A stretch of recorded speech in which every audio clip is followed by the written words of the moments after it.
薄いのアホ。プリズムパワーメイクアップカードレディー。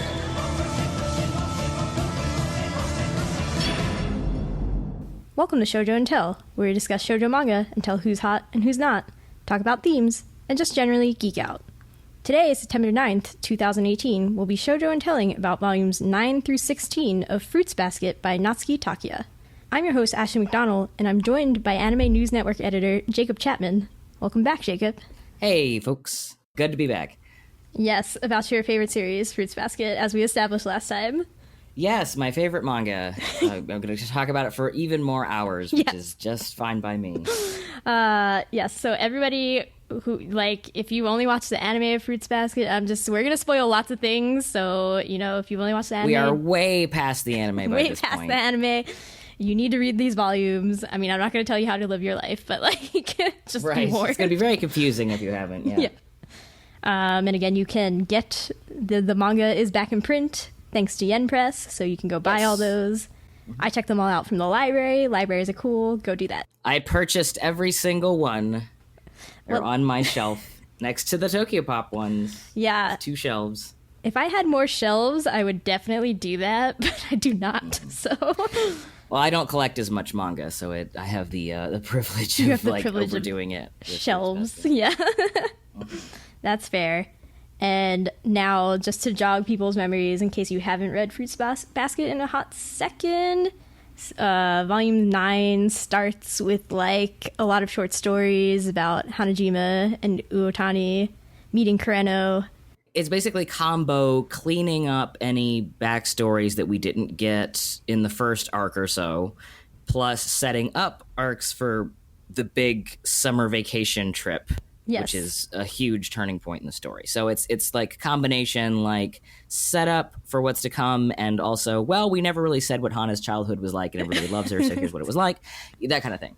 Yeah, that chapter was also extra long, so... Good job, Hanajima. You got extra character development there. It's real dense. Yeah, they pack in lots of dialogue in a small amount of space.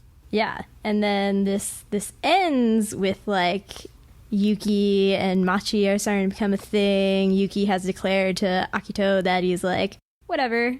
I forgive you. We're done here. I forgive you, which is the worst thing you could probably say to Akito, which is I forgive you. We can just let this go. He's like, no, we can't let this go. And how dare you say that you forgive me? That kind of thing. Yeah. What do you have to forgive me for? I don't. Yeah. What? I didn't do anything wrong. Yeah. You're the one who's inferior. Yeah. So all that good stuff. There's a lot in between there that we'll get to, but. Right. Just in case you were wondering. So Jacob, do you have, we'll start real small, I guess. Oh, okay. Do you have a favorite scene or character arc that happens in these volumes? It's really difficult, both because it's a lot of volumes, a lot of characters, and a lot of really strong moments. So weirdly, my favorite part of the manga when I was a teenager is perhaps its cheesiest moment, which is almost the entirety of volume 16, which is the love story between Tohru's mother and Tohru's dad. And I really dug it when I was a teenager because it's just kind of, it takes the emotions that are being dealt with in sort of smaller ways in the Sohma family and just blows them up to large scale proportions and just kind of directly states the themes. And because it's kind of an origin story for Tohru where you realize that this is the first glimpse we've gotten at Kyoko that isn't perfect mother figure. And for that kind of blew my mind as a teenager when I was reading. I was like, oh, she wasn't this. Tohru isn't so angelic and wonderful and loving because she had a perfect mom. She didn't have a perfect mom at all. And so I think that meant a lot to me when I first read the manga. And now looking back, I think for similar reasons, one of my favorite parts is, I don't remember which volume starts with this, but Yuki's childhood story and leading up to the reveal that he is the boy in the hat that Tohru remembers from her childhood that saved her when she got lost in the neighborhood after bullies had been chasing around the city. And I think that on reflection, that whole arc with Yuki, where he finally breaks through his fear of his mother and kind of comes to terms with how he feels about Tohru, which is that Tohru is his mom for all intents and purposes. I think is a really strong, it was really, really strongly written and paced out in the way that Yuki's just reading these volumes by themselves, tracking Yuki's character growth from the, sort of bitter, terrified boy that he is to the pretty strong man that he becomes is really impressive and developed really well. So I think that's some of my favorite stuff now. Yeah, definitely. These are like the Yuki volumes, I think. These are the Yuki volumes. He grows much quicker than Kyo for both not because he's had it not as hard, but because his issues are less, I don't know, large-scale conflict-y, where he has to literally fight mostly he's fighting himself, whereas Kyo has literal antagonists to fight a little more, so it's going to take him longer. And also because, Kyo getting over his issues is going to be the culmination of the whole story, right? Because he's the romantic lead at this point. So Yuki kind of gets the middle arc, and I think it's really strong for as low key as it is, because he doesn't have he doesn't take anybody down or have like a big dramatic confrontation where he's free from all his issues. In fact, he's not free from all his issues. It's just this very gradual, realistic and heartrending transformation.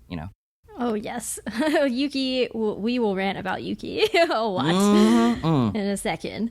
But I would have to agree with you actually about Tohru and Tohru's mom and her dad's backstory as well being one of my favorite moments. I shed some tears. Let's not lie. Definitely, yeah.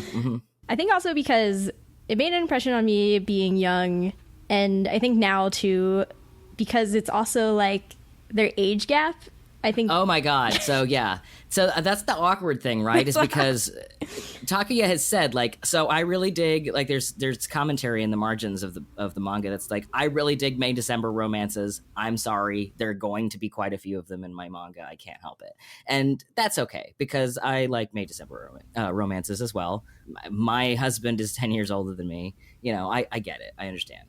But I think the characterization is important, and the manga never gets creepy or inappropriate. So it's just kind of you kind of accept it, and you accept that the subtext of it isn't gross or creepy. It's age gap romance written by a lady, and it's pretty well considered, and it's thoughtful and sweet, and it's not weird and creepy. So. Okay, so long as that doesn't totally squick you, out that it is a 16-year-old getting married to a 24-year-old, because that is what happens. It's pretty sweet. He's a good husband. I think that it is good at capturing because Kyoko has such extreme emotions, as you alluded to. She's just I hate life. I hate you. I hate everybody. I hate the world. And it's just that's so teenagery. And then he's he's a teacher in training, and so he's a little bit more wise, but not super, he's still fairly young. He's been through the ringer, and he envies the weirdly it's Kyoko's kind of like Kyo, if you want to get BL-y about it. Kyoko's kind of like Kyo, and Kazuma, I forget his name. Katsuya. Kazuma's the other guy. Katsuya, because it starts with a K. Exactly. Kazuma is Kyo's dad. No, Katsuya is kind of like Yuki, and so it's funny to see they're polar opposites, but they sort of both envy, and these volumes firmly explore that Yuki and Kyo only ever wanted to be friends with one another. They envy and admire each other so much, but because of what abuse does to a child, it turns family members against one another. They hate each other. But so it's funny if you kind of look at Kyoko and Katsuya as a romance between Yuki and Kyo, it's even funnier. Okay.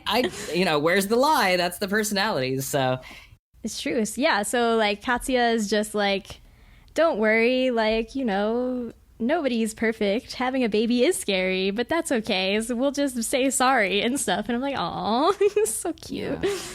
I love the conversation they have where Kyoko is so scared to have a child because she remembers she's now thinking, oh, if I'm a mother, and she how do I treat my own mother?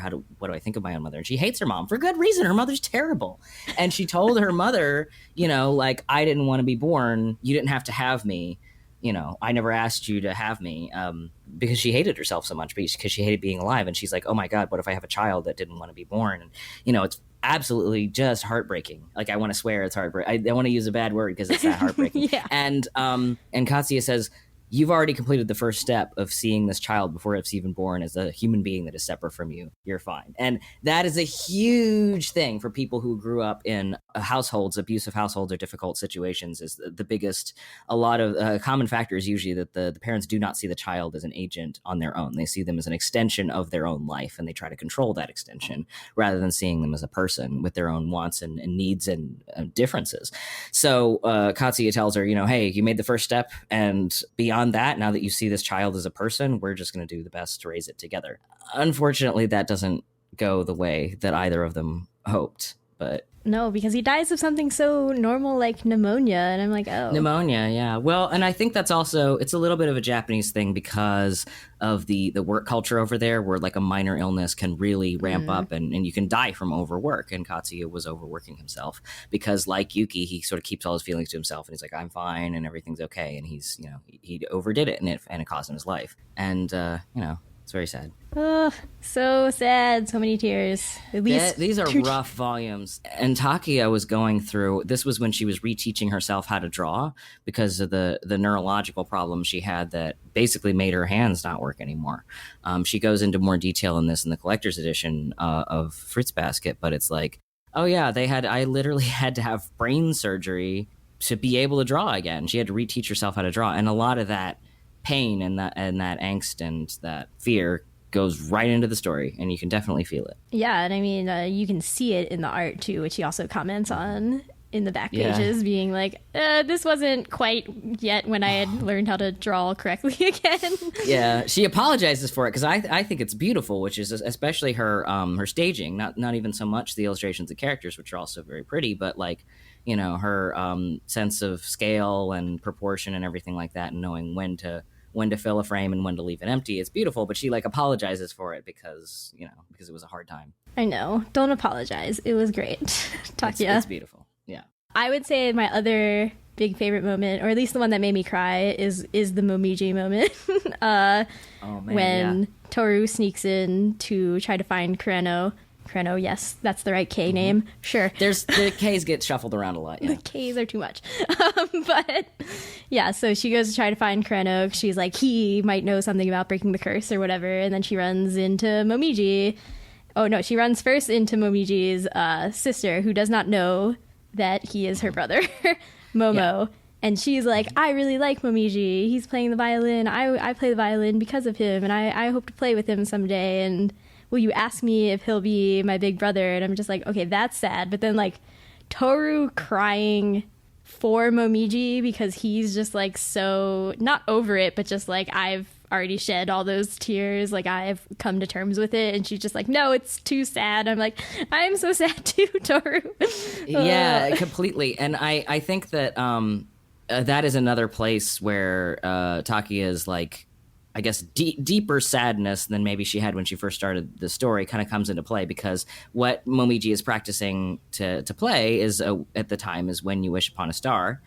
And it's just the most blatant, and it sounds cheesy out of context, but in context, it's just heartbreaking, where Tohru is sad about this because she recognizes the impossibility of their situation, and she says, some wishes don't come true. And that's just in there, in black, over this picture of Momiji, like, happily playing the violin with hope for the first time in a while. And it just says, some dreams, dumb wishes don't come true. And it's like, oh, Jesus, throw me in the garbage. Like, it's throw me in the trash. I can't function anymore after reading that. And I think that, these volumes are heavy, and it's not even the heaviest that the story is going to get, but it feels like the dark middle chapter of a trilogy when you read them on their own, as I did, because the sun has not, the first several volumes, the first 8 or so are more sunny. And then we get into the darker stuff where everybody kind of knows everything about the curse now. There's all the veils have been lifted. Tohru is fully in on the secret. There are very few secrets left to be kept, and all of them will be revealed in volume 17, right? Which we have not quite gotten to, but that's the only secrets left at this point. And but there's no light at the end of the tunnel yet, so it's mostly just, I think the reason Yuki's arc is so rejuvenating is because it's some of the only hope that we get in these volumes is the assurance that Yuki, whatever happens, whether the curse breaks or not, is going to fight for his future. And so it's like, oh, geez, please give me some, sunlight through the clouds. I know. As soon as you got Tohru crying and be like, "Oh, some wishes don't come true," you know you're in a bad place. It's bad. Things have gotten sad. Things have gotten real sad. I guess the one these volumes are so good. The one criticism I have, just while it's on my mind because I don't know where else it would fit in the discussion, is this is the point at which, perhaps because she was recovering and because she was trying to move these things so quickly. We talked about the setup chapters that are just to get everybody's backstory out of the way. But like Kurano and Uo's romance is the most obvious example of this. The level of coincidence that propels Fruits Basket in some points. And it works because the story is not plot driven and all the character psychology stuff is so good that who cares that it's absolutely a giant coincidence that these people would meet on this day in this place, and it happens over and over. Like Fruits Basket's drama is to some extent largely driven by like, oh, and Rin just happens to be in this space where Tohru is, so she happens to see, and Hiro just happened to be on the walkway when Akito pushed Rin out of the window, and that's why he knows about this, and all this other stuff where it's like there could have been a more graceful way to integrate these plot points, but the story is so dense and there are so many characters that to a great extent it just has to rely on convenience, and that is definitely true of Kurano and Uo, where like male Tohru, for lack of a better word, because that's who Kurano is, like older male Tohru who's been through, he's more traumatized, so he has kind of that, he's a little like Katsuya in that regard, where he's not this overflowing fount of positivity that Tohru is, even though he has the same perspective on life that she does, but he's also ditzy and a klutz and that kind of thing. And so he runs into Uo and they basically fall in love on the spot. They meet in the convenience store where she's working, and then she has a crush on him, and then the next time she sees him walk by the conveni, she's like, let's go on a date, and they do, and like she cries in front of him, and they get real close real fast. And it is maybe the clunkiest part of the story, but for character psychology reasons, both because he's like male Tohru and his arc is so important, although we know nothing about it yet, that's for the future, and because the stuff that they're talking about is so powerful, you just kind of go with it. But yeah, if there's the biggest criticism I think that can be made of Fruits Basket is that it does rely on plot convenience a good deal in order to get its characters in the right place. Okay. I mean, just some nerd 02 on Twitter had asked us what our favorite and least favorite thing is, and I think we answered favorite thing before. So is that your least favorite thing about this series? No, my least favorite thing about the series, I think, is its rare, or not rare, but sort of background divulsions into like shruggy, like mediocre, catty shoujo comedy. Does that make sense? Stuff that's kind of dated now, stuff that's not stuff where the joke is that this person's kind of weird and or like shaking up the dynamic of the room, and it's a little mean-spirited, and I mean a little bit, but like even that little bit is enough to where it's like, oh, this story is supposed to be about boundless empathy, so any kind of like picking on somebody for being weird does feel a little out of place depending on the chapter. But so I guess that's my least favorite thing. I really don't mind the coincidences because I don't care that much about, they're just funny to me, honestly. It doesn't strike me as a problem. It's just like, this is transparent, but whatever. I wanted these characters to see each other at this point too, so it's fine, That's fair. I think my biggest complaint would just be that there are so many K names, and I'm like, who's what now? That's a good complaint, yeah. That's Kazuma, sure, yeah. That one's Kazuma, that one's Kureno, that one's Katsuya. Yeah, I got it now, sure. That one's Kimi, that one's, yeah. I'm just gonna, and, at some point I'm kind of like, is this Kureno or Kyo? Or, they all have a little bit of same face, too, and I'm just kind of like, all right. Yeah, that was a point at which her same face, I think, had peaked in these volumes, because she was relearning to draw, It's easier now, and Yen Press's translation actually makes it a lot easier to tell who's saying what, but there was some confusion certainly early on. Yeah, or just even with Manabe, who is one of the student council members, there was a panel where I was like, is that supposed to be Kyo or Manabe? I'm pretty sure it's him, but I don't know.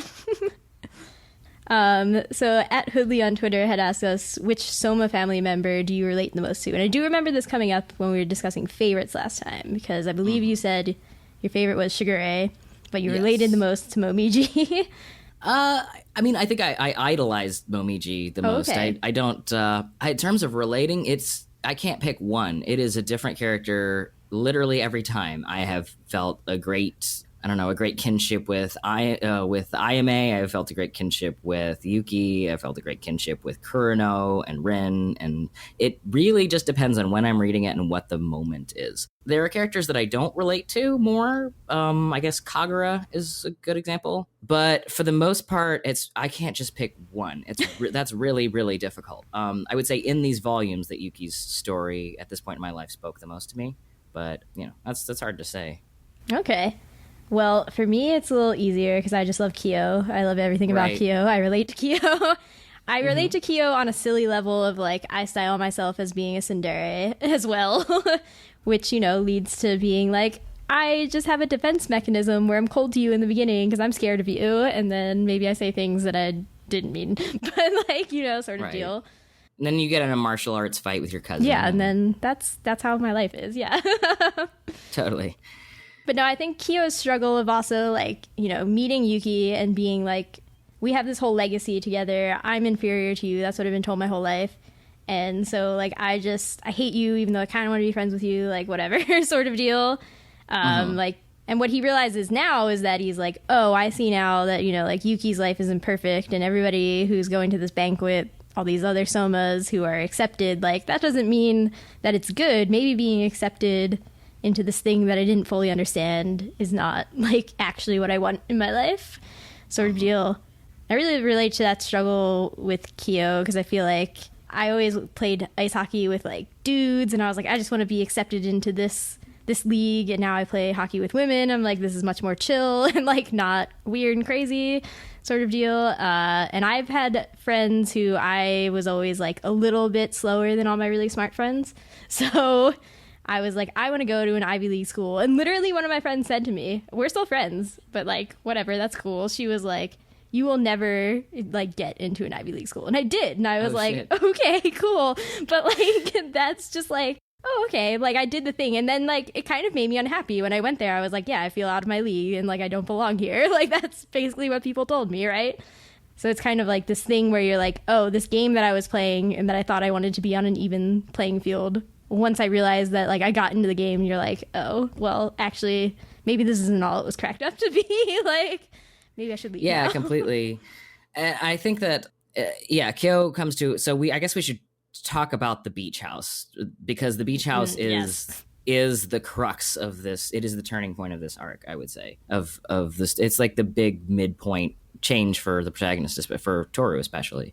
But that's the point at which Kyo realizes that he doesn't actually want to be part of the Sohma family anymore, because they all go to the beach house, and Akito, goaded on by Shigure, originally he was not going to go, but Shigure is like, it could be fun, you can drag Yuki back into your court. You can have everybody around you. Yay. Yeah, exactly. And he's playing on that, even though that's the last thing that Shigure wants. It is exactly what he knows will possibly push the boys into the future that he wants for them, which is, we don't know a whole lot about that yet, and we will find out in the last arc.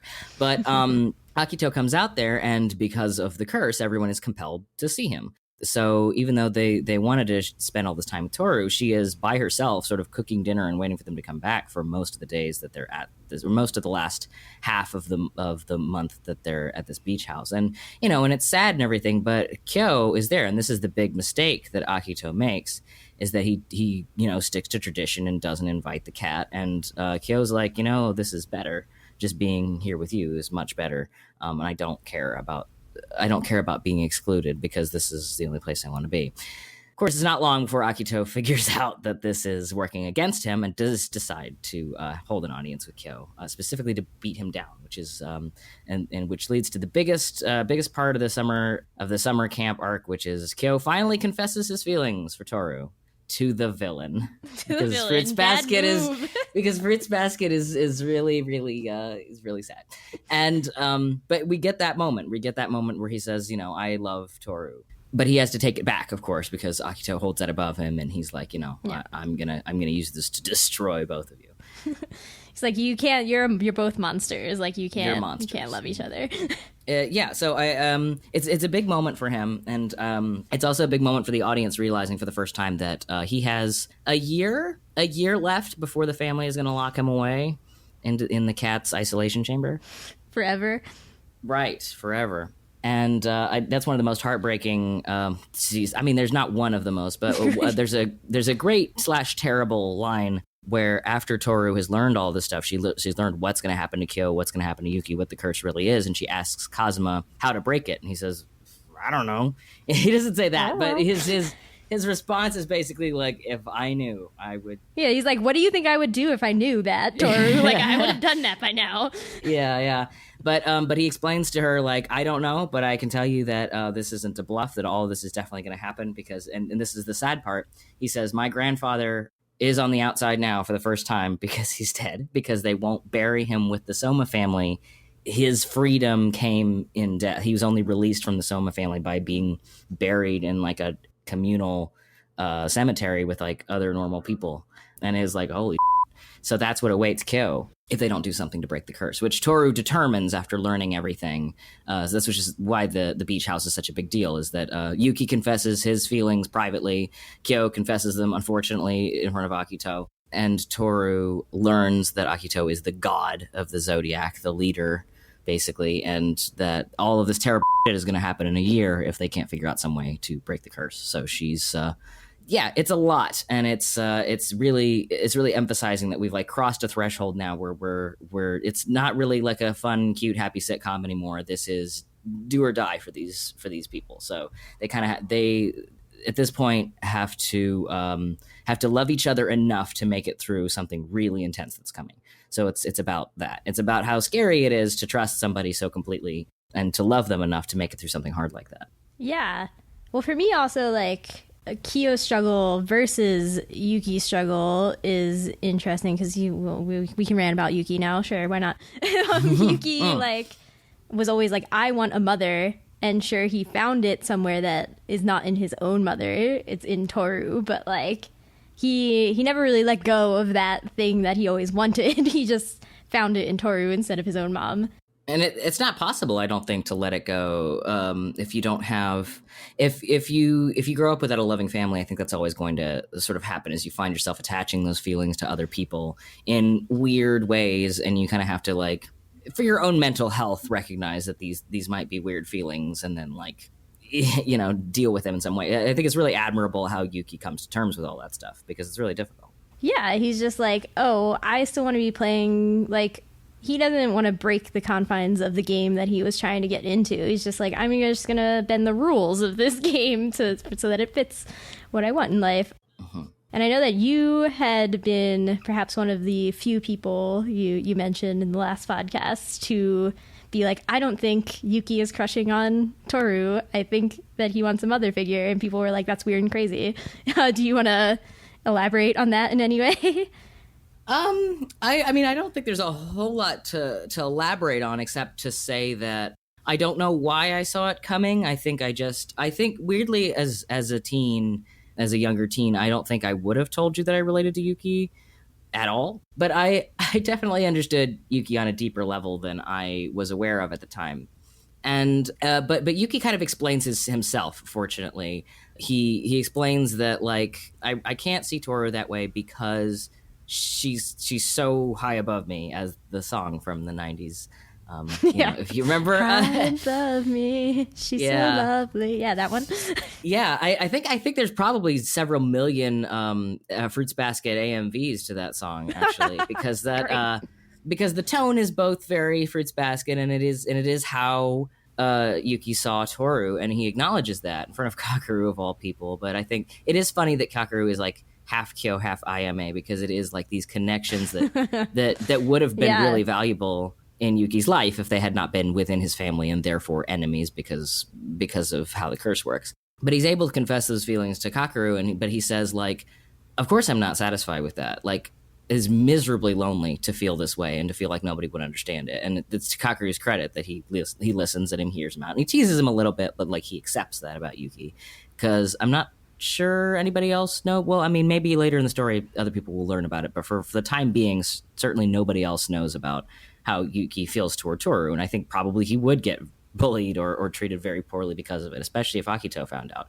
But the story throws him a bone, and nobody bad finds out about it, and he just says, like, it's lonely, and I want to find somebody that I feel like is on my level. But the problem with being the way that Yuki is that he feels like nobody else would understand his childhood, would understand what he's been through, would understand like the level of self-loathing that he's been through. So that is the fear, is like, are you alone if you're raised in an environment where you're not loved? And I think that is a really, really hard thing that people struggle to find connection when they aren't raised to find it by their family, which is why I think Yuki's arc is so meaningful to me, is because he does find that, and he finds it of his own free will. It's not like Tohru saves him. Tohru just gives him the nudge that he needs to save himself, which is great, and I like it a lot.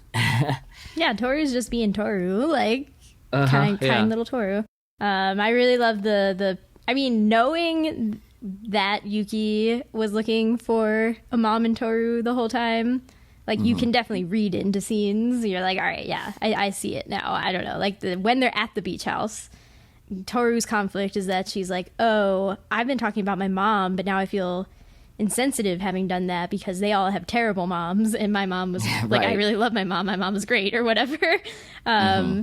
And then there's like a scene where Yuki's like looking at her while she's putting a sheet over Kisa and Hiro and Momiji, the young children minus Momiji. And it's just like, yeah, I could see in that scene that he's like, oh, that longing is there for a mother and all these things. And there's a moment where like, they're talking about whatever Yuki was looking for, and it's like Tohru walks by, but also Machi does too. And I'm like, yes, they're both there. I see. Yeah, I get it. Like...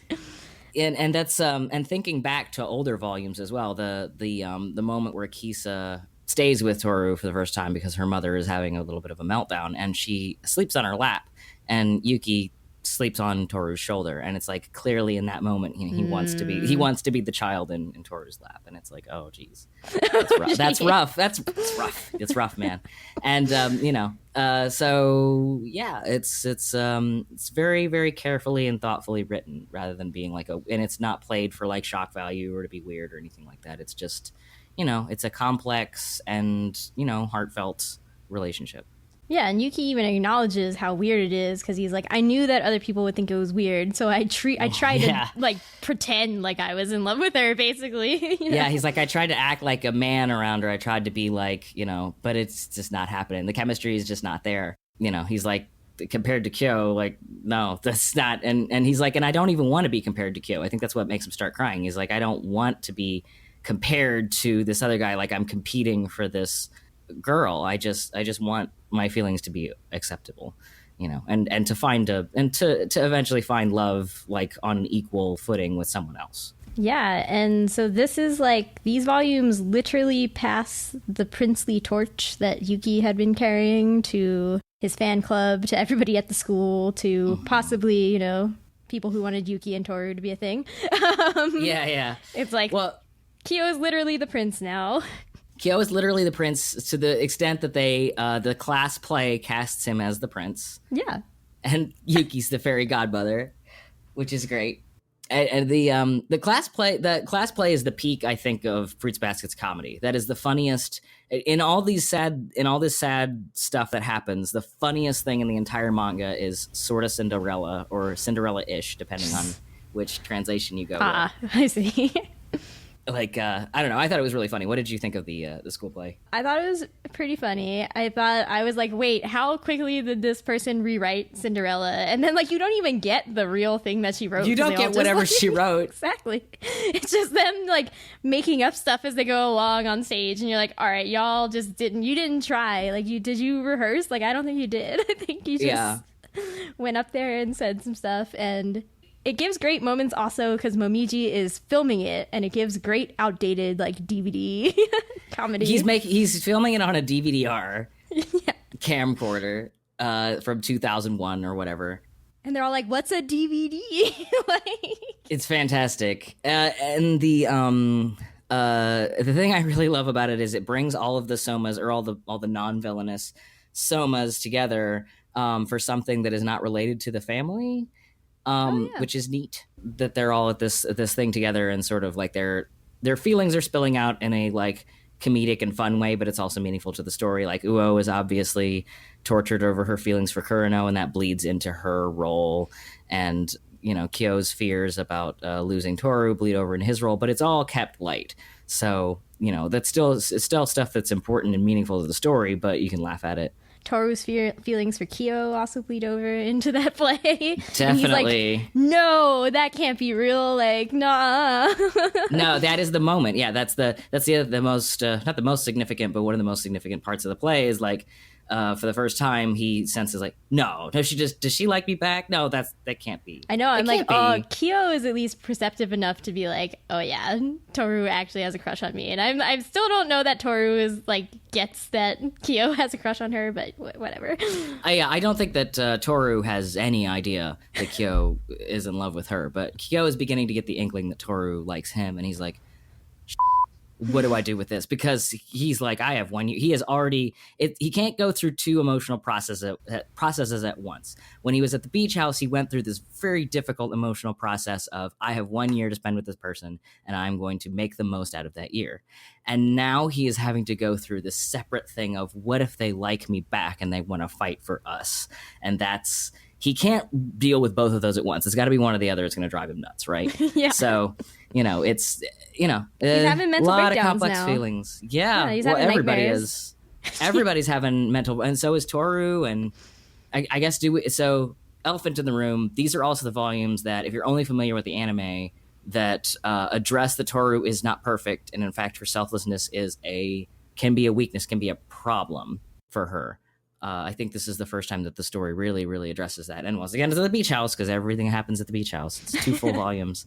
You can't have fun in the sun at the beach house. You can't. It gets sad over there and rainy. And what did you think of the chapters where Hiro kind of calls out her mother complex, and this gives her nightmares for up into volume 16 actually. Yeah, I mean, well, the thing that struck me about what Hiro said was also that it was like, yeah, Tohru, you never talk about your dad. That's like maybe a little weird, but I mean, I get it. He died when she was young, but like she never explains that to anybody, right? It's just kind of like, whatever. Right. Yeah, and you know, Tohru being like, yes, you know, because part of it comes from, I think it was also explained in the early volumes where she's like, you know, my mom came and said bye to me, but for once I wasn't awake, and so I regret it all the time. And now she just kind of lives her life being like, I can't let this happen again, because if I do, like, something terrible could happen. Like, I'll lose Kyo or whatever if I don't. Yeah. If I'm not perfect, if I don't like say bye, then I'll have like regrets. If I'm not perfect all the time, and it's like she's putting this responsibility for her mother's death on herself over and over, and we're gonna get more into that in the last arc. But we get a hint when we finally see Kyoko's backstory and how she raised Tohru, and then we see like, oh, there was a moment where Kyoko completely gave up after Katsuya died, and the family very quickly blamed her for his death because she comes from nothing, because she's basically a delinquent, right? She's still a teenager. I think at this point she's probably like 19, maybe 20. And so she's blamed for this and shuts down completely. And I think that they make it pretty clear that Tohru remembers this, and that she still has nightmares about her mother just shutting down, not showing her love or affection or doing anything, and then just leaving. We later learn in the flashback to go kill herself, to try and join her husband in death. And Tohru just waits at the house for her to come back.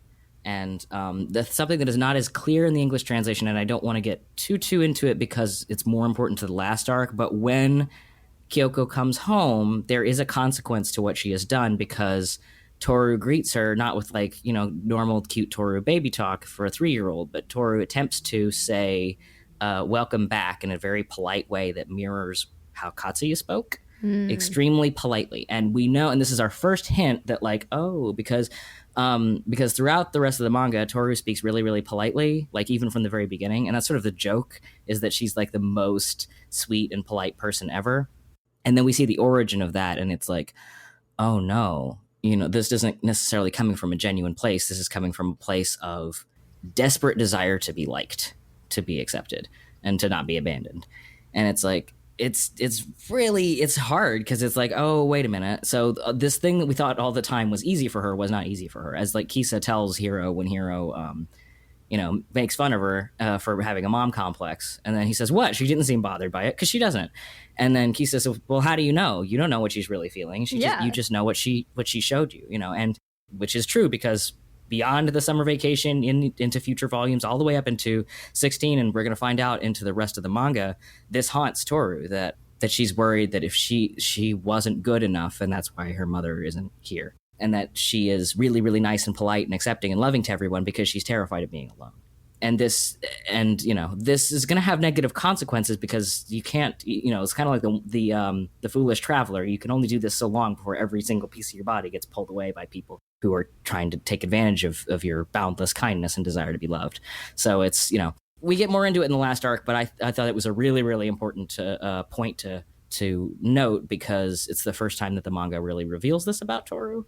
And it's something that you never see in either the anime or most people's, I think, recollection of Fruits Basket, when they think like, oh, just Tohru's a Mary Sue. And it's like, no, there's a lot of complexity there. There's a pretty honest, psychological exploration of what it does to a person, and why a person would go out of their way to be so selfless and polite and kind all the time, even to people who don't deserve it. Yeah, Tohru, not perfect. Yeah, Tohru, not perfect. Tragic reveal here. Yeah. Nothing is perfect. Important reveal. Yeah, and what I thought was interesting about that story also is that it's told from Kyo's perspective. Like, he's the narrator of Tohru's mom's story, because of reasons that we definitely have not gotten to yet, but they've been hinted coincidence at they met. Coincidence. Yeah, they met, and she was like, your hair is orange. I used to have orange hair. I'm going to tell you my life story. Let me tell you my life story. I don't know, Fruits Basket. It'll get clarified later that they hung out a lot before that happened, but we don't know that yet in volume 16, so it just seems like they just met and she just told him all this. I was like, what the But anyway. No, and she's just always like, my child Tohru is so cute, and he's just like, okay, whatever. Weirdo. That part's weird, but good weird. So it's Kyo is actually very perceptive about Tohru, and Tohru is actually far less perceptive about Kyo, I think. Yeah, is what comes totally. from that.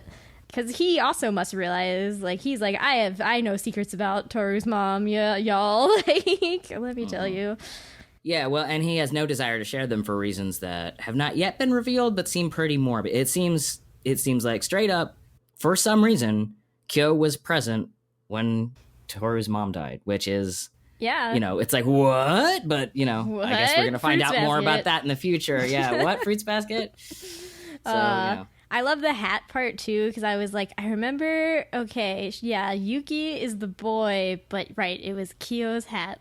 Totally, I had vague recollections of whatever the twists were with the hat. I'm like, all right, cool. Yeah, it's they try to connect everybody, which is really nice. Through a hat. Yeah, Yuki, and it didn't suit him. I like how he's like, this hat doesn't suit me. It was very much Kyo's hat, and it doesn't look right on Yuki's head. But, Take it so off, he gives Yuki. He does. He gives it to Tohru, which is nice. Doesn't look right on Tohru either, but that's well, it's an error. Now it has memories attached. So.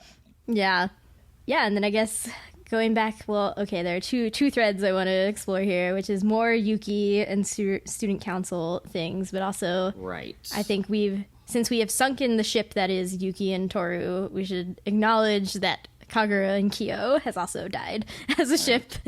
Time to play taps. Yeah. I mean, was Kagura and Kyo ever really a viable ship? That seems like it was always destined for. It was always destined for deadness. It was the Titanic. It was the Titanic from the moment that it started out in the ocean. I suppose, but what if Yuki had gotten with Tohru? Then it would have been like, I don't know. I mean, I guess. So the big thing about Kagura and Kyo that they sort of emphasize is that Kagura's oh, we're gonna get married someday. Oh, never leave my side. Oh, I love you. Is like a more. It's a less malicious version of what Akito and the other really bad Sohmas do, the bad Sohma parents, which is that it's not really love. It's pity and desperation out of self-loathing, because Kagura, like all the Sohma kids, had a rough time of it. She didn't have the roughest time of it by any means, but any Zodiac kid is going to have a hard childhood, even if their parents are accepting, which hers fortunately were. But they still fought, and she was still separated from other children, and it was difficult. But she met Kyo, and she was like, nobody is worse off than this kid. Yeah. If I can make him love me, then that'll mean that I'm worth something. If I save this person who is in a worse spot than me. So it's entirely selfish. And I think it's understandable. It's not anything she should be villainized for. She was just a child, and she apologizes for it, like, as a teenager, which is incredible. Like, usually it would take somebody much longer, but we got a story to get through. So she comes to terms with it when she's like 17 or whatever. Or is she older? She's 18 now, I think. Yeah, so it's I don't think that ship was ever viable, both because Kyo had no feelings for her and because her feelings for Kyo were just about saving herself mentally. So yeah, it's a little sad, but it doesn't mean they don't still care for each other. I think they still love each other as family, but it's not meant to be. It's not meant to be. Yeah, Kyo is also very, diplomatic about it. He was like, I appreciate that you love me. Like, that made me feel nice, to be honest, even if you did it for a selfish reason. Yeah. He doesn't... Kagura sinks the ship permanently because she's like, all right, Kyo definitely crushing on Tohru. Like, I give up. It's fine. Yeah, I give up, and I can't live with this burden anymore. So I'm gonna. And it's also selfish of her to tell Kyo that, because it's very, from his perspective, that would be extremely hurtful to hear. It's like, oh, I pursued you because I pitied you, like, And she acknowledges that that's also to tell somebody like that and burden them with that kind of, But he accepts it really graciously because he's grown a lot as a person, and. He's like, look, it doesn't matter. It meant the world to me that I had a playmate. Yeah. Playing with you was fun. It was a good time. Yeah. He didn't have to draw fried eggs in the dirt by himself. Yeah. Okay, Kyo. Such a weirdo. Yeah. He's not allowed to watch TV. So I guess when you don't have television as like a 4-year-old, you just draw fried eggs in the dirt. Yeah, because you don't know, you haven't watched like Land Before Time or whatever. Like, yeah, you don't know what a dinosaur is. Doraemon or Detective Conan, you draw fried eggs. Yeah, all right, so we've gone off into Kyo land for a second here, but we'll go back to Yuki, because it's really Yuki's arc. Kyo, you're in the last third. You're gonna go there, Yeah. But so Yuki becomes the student council president with a bunch of weirdos. Yeah, he's got to steer the ship as it sails off into the vast cosmos of insanity that is the student council. I don't understand the student council. Like, I'm like, why did the previous guy pick these weirdos? But like, whatever, fine. I will accept it because it's Fruits Basket and everybody's a weirdo. That's the main thesis here. So we have 4 weirdos. Yes, okay, we have Kimi and Now. Kimi's they're like not that important, but yeah. Takaya notes in one of the commentaries for the volume. She said, "Kimi and Now exist because I needed somebody who didn't have some horrible dramatic problem." She's like, these characters are the only 2 characters that are like untouched by sadness. And what's funny is I remember a lot of teenagers like hated them. And hated the student council stuff because they just wanted to roll around in the angst of the Sohma family all the time, I think. Oh. But I mean, I really like them now as an adult. I'm like, oh, this stuff is really important and I dig it. But yeah, like these are 2, like, or I guess 3 to some extent. Like Kakeru's known some hardship, but apart from Machi, these are 3 like pretty well off, nice, normal kids that are just kind of being wacky teenagers, and they don't have like horrible sadness dogging them, so they can just be funny, and it's great. Like Kimi can just piss off the Yuki fan club because she just flirts with every boy. I'm in love with every boy. Yeah. Yuki shared sweets with me. Mm-hmm. Oh yeah.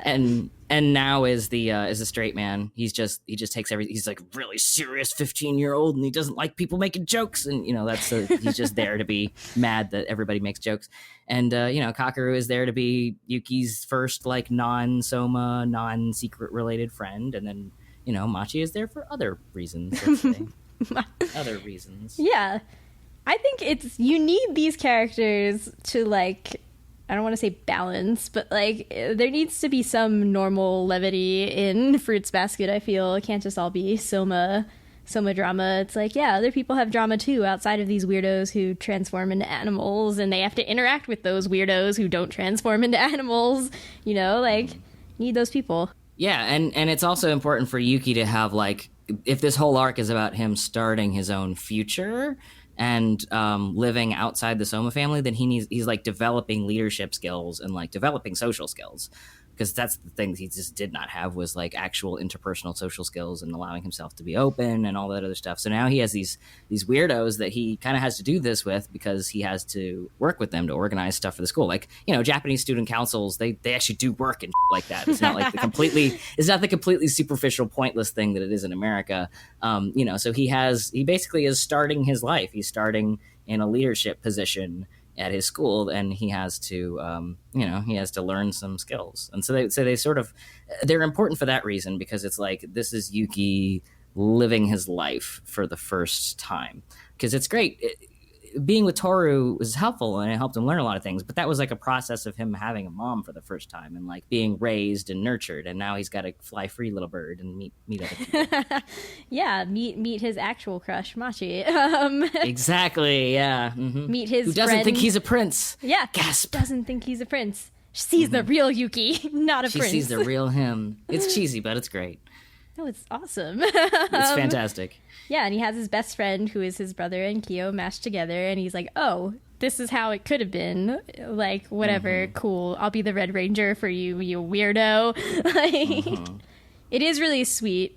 That they aren't friends right away either, because he is responding to those traits that he doesn't understand, but he doesn't have baggage with Kagura, so it's just a matter of like, this guy's personality is annoying, but you know, it's good though, because it helps me. It helps loosen me up and puts me on my toes. So it's like that, but without the baggage of Ayame abandoning him as a child and all that that he has to get over, you know. And Kyo just walking up to him being like, I hate you, you're the rat. Hate you, yes. He's like a 5-year-old good. He's like, your hair's pretty. I hate you. I hate you. He's like, I just said your hair was pretty. Poor Yuki. Anyway. I just wanted to be friends, run away. Yeah. Well, with Kyo, you know, he had problems with it. He was, you know, Kyo was raised telling me like, oh yeah, you're just there to make the numbers match up and everybody hates you. And the person to blame for that is the rat, you know? Yeah. So of course he's going to say that. It's terrible. Like the Sohma family turns everyone on each other in order to keep its horrible, like, codependency machine rolling. this idea that you're destined to be needed but not wanted. Which is basically like, I guess I really, really like that, the way of summing up that theme, because I feel like that is that's the epitome of what an abusive family is. You are needed but not wanted. Yeah, you just like blew my mind, I think. Such a good summation. It was Takaya. Yeah, she came up with it. It's great. It's like this idea of a bond. I think that scene where Tohru asks Kazuma if it's okay for her to break the curse, and it's really good, because it's a process that I see a lot of people go through in real life when dealing with people who are still entangled in abusive family relationships, because they, like, say you're the partner of somebody. This is hypothetical, and I'm actually not speaking to my experience, but to experiences of some other people I know. Say you're the partner of someone who is in an abusive family situation and doesn't and hasn't left and hasn't really fully become independent from it, and you feel this terrible pull of like, of course I want to save this person, but is it wrong for me to step in because this bond of blood that Tohru talks about. She's like, hey, if the curse is a bond, is this like hundreds of year old bond that was cemented by these people willfully at first, is it wrong of me, even if I think, oh, I should save this person, is it wrong of me to step in? And the answer is no, it's not wrong, but it is really, really hard and complicated, and the person is maybe not going to want to be saved at some points, and you can't force that either. So it's this ugly sort of complicated situation. But yeah, like that's the really tragic thing about the curse and about this metaphor of the Sohma family curse for being in a harmful, unhealthy family, a family you wouldn't choose, as it were, is that you're needed. You need to make the numbers match up, is I think how Akito puts it to Rin. He says, you're just here to make the numbers match up, which is, I think, a line that always stuck with me. I don't know why. I think it's just a really strong line. It says, you are not wanted. Like, we don't want you, we just need you in order to for the banquet to be eternal. And in the case of the Sohma family, because they're very prestigious and very rich and very old, there's a Japanese element to it where it's like your legacy the family that you're tied to, that you're born into, has built wealth and or prestige and connections for decades. And if you reject that, you are harming them and yourself. And so there's no good reason to reject it. But if it's a terrible family, you should, right? But there's just immense pressure not to. Yeah, this is just speaking to this like very real societal problem of terrible families that make you feel indebted to them, but using a fantastical thing to make it, I guess, to make it more palatable to all audiences, because you can just say, oh, it's a curse, that's how it works. But people who have been in that life are like, oh no, I know this is a metaphor rather than just a fantasy element, you know? Yeah, and definitely, you know, because as you start the story with the fantastical element, you're like, oh, the curse is that they like can't hug somebody of the opposite sex, like that's sad or whatever. And then it becomes like, no, the curse is that they can't defy Akito's will, and they're all matched up against each other. And I think what Akito does that's so insidious is that like they are, even people in the Sohma family, like Haru and Rin, like each other and go out together and all these things and are in love and everything. And Akito is still like, no, you can't do that. Like, I won't allow it. And it's just like this terrible thing that's like, you're a part of this family that you can't escape. And also you are not allowed to bring anybody new into it. Like, you can't expand it unless I tell you to. You can't make these other bonds on top of these existing bonds unless I want you to do it. And I'm like, oh God, it's terrible. Yeah, it's this nobody leaves, nobody joins, and in there we have this perfect. It's basically trying to capture the perfection of what was a really strong family relationship hundreds of years ago or whatever, and trying to make that eternal. And it's not possible because everybody grows and changes and your bonds change over time. And the thing that Akito does, there's a conversation Tohru has with Kazuma, and he says, look, I don't think Akito's scary at all. And I think this is conveyed really well by the manga. Akito is not a master manipulator, or it's just a spoiled child. The stuff he says doesn't make sense. It's like easy to refute, and he's like an emotional mess, and he's very petty and spiteful, but like abusive parents and guardians and caretakers and siblings and stuff like that aren't necessarily master manipulators or anything. It's just they could be like very normal, petty, angry, even stupid people, but the way that they raise you and raise you to think about yourself, like sort of forms in your brain, and it's very hard to break away from because it's just how you were raised, you know.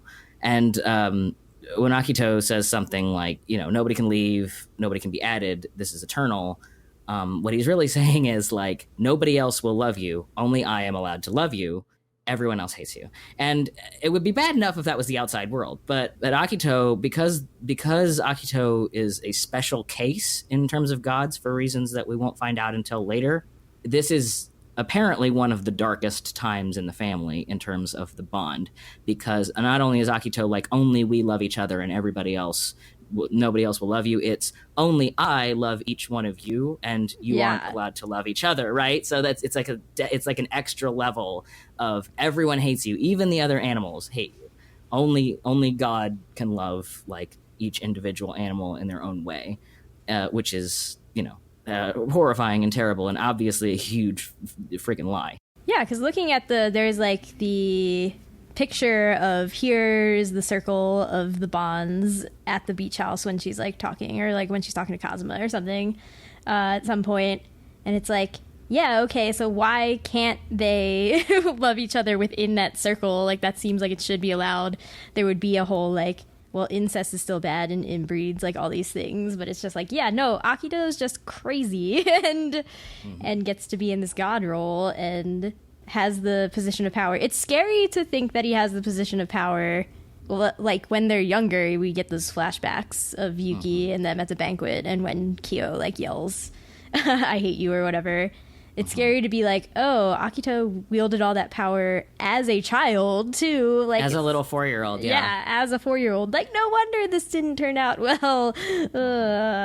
Yeah, it's a bad situation all around, I think. And we haven't really gotten into like, why is Akito such a monster? But we're getting an inkling. We're getting an inkling because it's like, oh, he was told you have to lead this family. You have to be, everyone loves you, and if they don't love you, that's insubordination and all this like screwed up stuff when he was just a little itty bitty baby. So Yeah, so he was a little itty bitty baby that then got power to be mean to all the other itty bitty little babies, you know? Yeah. Or people who were older than him. Like he could say like, That's true. Yame and stuff, are they older than him? Yeah. Yeah. It's you say like jump off a bridge and this kid who's like this kid is a teen when you're a child has to do it, has to follow your orders. So of course it makes him a little tyrant, But he's not like happy. He's not like, I wield this power. He's like terrified. He's obviously scared all the time. He's a mess. You're a mess, Akito. Akito is such a mess. Yeah, he's not happy about it. He's just like, oh my god, they're all going to leave me. They're all going to leave me. Yeah. Constantly. And he's, So it's really, really screwed up. But it's very, very true to abusive family dynamics. It's not an evil villain who like has children and like controls them and is like cackling. It's usually very, very weak or hurt people or people who have been indoctrinated or people who have been abused themselves. It's why it's called the cycle of abuse, is because if you're raised to hate one another, as the Sohma family are, it's very hard for you to not carry that on to your children. That's what Kyoko was afraid of when she had Tohru is, she's like, what if I'm just like my mom? What if I have a kid and they say, I didn't want to be born from you? You're terrible. It's this fear that that's why, child abuse and difficult families are so, it's such a heinous, dark thing that people like avoid talking about, because it's like you're handicapping somebody emotionally for life. It's not just like, oh, you went through a bad thing and once you get it, it's not like there's a movie everybody's seen, Tangled. It's not like Tangled where somebody raises you and you're like, oh, I found out you're evil, so you're gonna fall out a window and I'll be sad for like 2 seconds and then and then we'll be fine. Yeah, and it'll be fine. It's like, oh, this is the only way I know how to function. The way that I know how to express love is seen as harmful by the rest of the world, and I have to fix that.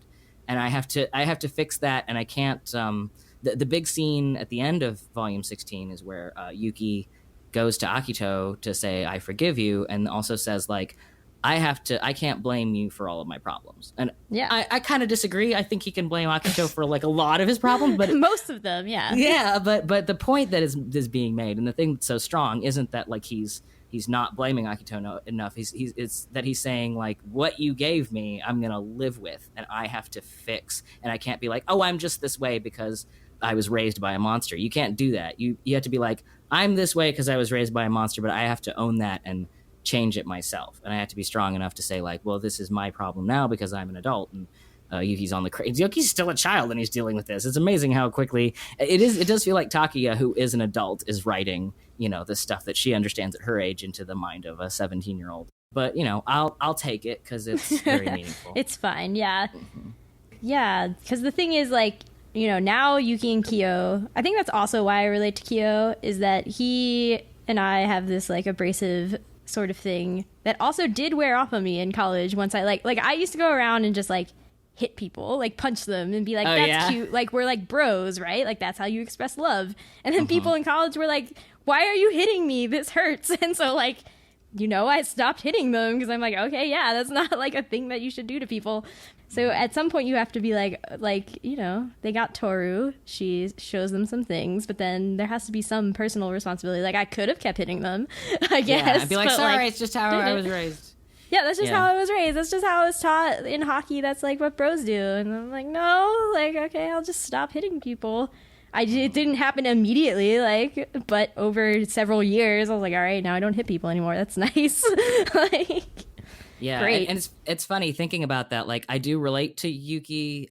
Geez, that scene. There's so many scenes to talk about, but like, I think I was like you as a child. How I acted outwardly wasn't. I felt like Yuki on the inside. I think I felt like I couldn't communicate with people and that I was really terrified to express my true self. But like, if you asked. But I think that came out more in adolescence. As a child, I acted like Kyo. I threw temper tantrums. I was mean and loud and played with the boys and didn't like girls and resented ever being told what to do. I was told perpetually, this is like burned into my brain as a child, that I was told perpetually that I have a problem with authority, that I was insubordinate. Yes. I remember a cop in the DARE program, the Don't Do Drugs program. We were sitting in, it was like a 6th grade class, and we were doing the DARE program, and somebody like started crying, I think, because their father drank or something, and there's scare tactics of the DARE program are, it had a pretty profound effect on them. And so I wasn't even friends with this person. I don't think they even liked me. But I said in the middle of class, I said, they're just trying to scare you. That's not like, this isn't, I was just being very critical of it. I was a smart ass and a little, I was a very smart sixth grader and a little bit of an asshole. And I was pulled aside by the cop and said, I think you're insubordinate. Do you know what that means? I don't appreciate your insubordination. And, that kind of thing. That kind of thing happened to me routinely as a child. And I think hitting puberty, rounding the bend on that shut me up and made me more like Yuki, made me a little more traumatized. But as a child, I remember definitely being like Kyo, where it's like, oh, yeah, you don't like how I am? Well, screw you. And being that way to my teachers, my parents, and everything, anybody who tried to control me, because I didn't realize it at the time. But I was being like perpetually gaslit and told that I was the black sheep of the family. And so, of course, I reacted like Kyo to that, to be like, oh, if everybody hates me, fine, then I'll just be more hateable. Yeah. You know what I mean? You're just living up to their expectations, right? Exactly, yeah. And so, yeah, I definitely relate to lots of different characters in Fruits Basket at different points in life. But if we're talking like little baby me, definitely Kyo. Definitely Kyo. That's because he is a little baby. He knows it. He's like, you treat me like a child. Okay, I did react like a child, didn't I? Yeah, and he grows pretty fast. For as much as he still has more to get through, like, he's calmed down a lot. He doesn't throw fits all the time anymore. He's so calm now. Yeah. Comparatively. And Tohru starts laughing at him, and instead of like throwing a fit or leaving, he grabs her head and says very sternly, "Stop laughing. Stop laughing at me." No, the point where she tries to like take the script back from him, like she's like, oh, we have to practice for this play or whatever, and he's like, no, don't show this to Shigure, no, don't tell Kazuma, and all these things. And she's just like, no, give it back to me. I have to practice. And then he just holds it away from her and has this whole sequence and her just getting mad. I'm like, oh, that's cute. And then he just gives it to her. They tease each other relentlessly. It's extremely cute. So cute. The one cute thing. And he's comfortable. I love the contrast with, at the beach house, there's a contrast between he's building a sandcastle with Tohru and she reaches out and touches his beads. And like wraps her finger fully around them, like, in a position where she could take them off if she wanted to. And he's okay with it. And I think he even laughs because she's obviously very like sad and worried for him. And, and I remember that because on a reread, I realized that's just a couple chapters, or that's like a chapter before the scene with Akito where he is rebelling against him. And he's saying like, shut up, don't talk about her that way. And Akito reaches out and does the same thing, the exact same motion, one finger curled around the beads, right? And I never noticed that before. Only this time it's a measure of control. He says, you don't give me orders. I tell you what to do.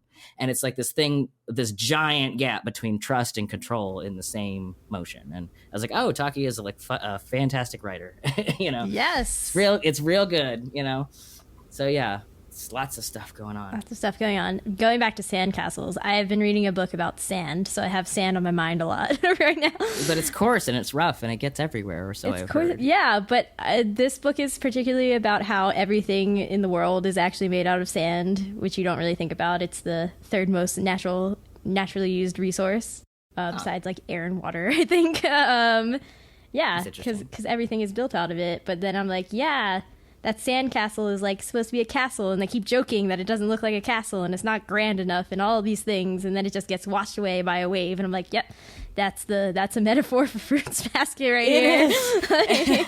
It's like, oh well, do you give up this because they compare. Geez, that never occurred to me before, but you're right, that was an intentional metaphor, because they compare the Sohma family estate to a castle constantly, over and over and over. It's like a fantasy castle. It's basically their fantasy castle in the fairy tale, right? And so all the family is having this gathering at the summer house away from Tohru and Kyo, and they're there by themselves, and they're building like a shitty little sandcastle on the beach. and she's like, it's not very good. It doesn't look like anything. And that's kind of the way their bond is, right? You like, from an outsider's perspective, it's like, oh, this is not really worth anything. You have an orphan girl who has no connections, because they talk about, it's a very Japanese story in terms of talking about legacies and who should marry who for what reason, and like what the expectations are of a person and what grades they should make and how much money they should make. And here you have this girl who's bad in school and an orphan making a sandcastle on the beach with the very much the black sheep of his family, the reject who won't even be buried with the other family members when he dies, and building this sandcastle, and the water comes and washes it away, and it's gone, and it's like, but it's a good memory, and it was like worthwhile. It's like obviously means so much more than what the prestigious Sohma family is doing with Akito, which is just sitting in a circle while he tells them, "I love you, and also you're the worst person to ever live." Kind of thing. No, yeah, like Kyo's like the sandcastle doesn't look like anything. Then it did eventually look like something. It looked like when more Tohru people was came getting back. there. Yeah. Well, yeah, when everybody came back, they helped build it. Haru is like a little bit of a savant, I think, in terms of like, I wonder if he would be like a really, really good artist, because I think he helps build a good sandcastle. Haru is a precious boy. I love him. He's a good boy. I love the line. This is just a silly throwaway line, but where he's talking about how much he cares for Yuki, and like that's the other thing is like Yuki thought nobody loved him as a child, but like Haru was secretly looking out for him that whole time. And then Rin was like, secretly looking out for Haru. Yeah. So good. So they're trying to support each other, but they have to do it in secret, because if they support each other outwardly, they'll be punished because they're in this the abusive environment. But it's like there are people who love, and Ayame did love his brother. He found his way to escape the family, and he embraced it. So anything that reminded him of the family was, he purposefully had to put behind him in order to stay mentally healthy, and that had the consequence of him abandoning his brother, basically. And he was a child, so Ayame was also a child at the time. Like, it's amazing that he got out, and he should be, happy about that. But it was, it had bad consequences that he feels really bad about. So, it's a lot of complicated things. But the point I was making is this really funny line where Yuki tells Haru that he now understands that he protected him as a child, and he's like, "It means a lot to me, thank you." And he's like, "It's okay, I love you." And Yuki, in his normal way, is like, "Look, I don't want that kind of love. Just accept the thank you graciously." And he says, "You're right. He's like, you don't love me the same way that you like love Rin or whatever." He says, "I do, but like maybe it's different." He says, "Maybe we were sisters in a past life." And it's just a really funny line. I'm like, he's like, "Maybe the love I feel for you is that we were sisters, not even brothers, specifically sisters in a past life." I'm like, this is a great manga. So yeah, it's very Haru. It's like Haru's being nice, but then half the time you're like, what is Haru trying to get at here? I'm not quite. He's poetic. I feel like I deeply understand the dumb nonsensical stuff that Haru says. I love. So there's also a line where Haru is talking about going to middle school. So he has the same rebellious thing as Kyo, where it's like, "Oh, you hate me, I'll double down." And he goes to middle school and he's talking with Rin about like, "Oh yeah, they didn't like my white hair and my undone tie and stuff like that. They don't like me at middle school because of the way I look." And he says, "I'm gonna get my ears pierced." Oh yeah. It's like, yeah, double down. Great. But see, he's doing exactly what everybody else is doing. He's like, people have these expectations of me, so I go to meet them. But he does it in a funny way. He's just like, yeah, I'm going to get my ears pierced, like, because they think I'm a delinquent anyway. Like, okay. Yeah, and they deal with the dramatic side of that in early volumes when we see the whole thing that he went through with Yuki and stuff like that. But he grew up a little faster, I think. I think Haru would be a greater force for good if he wasn't A, younger, and B, like, still part of the family. The biggest issue is that people who are part of the Zodiac, no matter how hard they work, can't really fix it. And that's the issue with Rin, right? We have yet to bring up, but she's very important. We should bring up Rin and her and Tohru's goal of breaking the curse, and how Rin may or may not want to work with Tohru. Right, yeah. I guess the hard part about Rin for me was that people, this is just like a petty thing, I guess, but like Rin is shown to be initially very like callous and is cold and cutting to Tohru and to Haru, because she's trying to like cut off everybody, being like, I've hurt them all in the past, so I gotta cut them off so they don't get hurt from my crazy delusions of trying to break this curse or whatever. But they talk about that like that is her default personality, even though I'm like, but in the past she is nice to you. Like, I don't know. It just was like, I don't buy this characterization. Like, this is supposed to be a turning point. They're like, sorry, Tohru, she like got you with her cuttingness. And I'm like, is that how she was in the past? Because she seems like she was really nice in the past. Yeah, I think that at the beginning they were setting Rin up to be more like a dark foreshadowing. Like, we're introduced to her most formally, like we see her a little bit before then, but we're mostly introduced to her in the scene where she is attempting to seduce Shigure for some reason. And I think that put, it's straight up the chapter ends with her coming on to him. And it's like, what the hell? Like, this is getting, kind of gruesome. Although at least she's like college age, right? I think. No, she's She's 1 year older than, she's 1 or 2 years older than Haru. She's like Kagura's age. And so, it's not creepy. It's just kind of strange. And I think that we're introduced to her being intimidating over and over in like little pockets leading up to this chapter. We think also because of her like long black hair, we think like, oh, this person is sort of allied with Akito in some way. And then it turns out just not at all. Quite the opposite.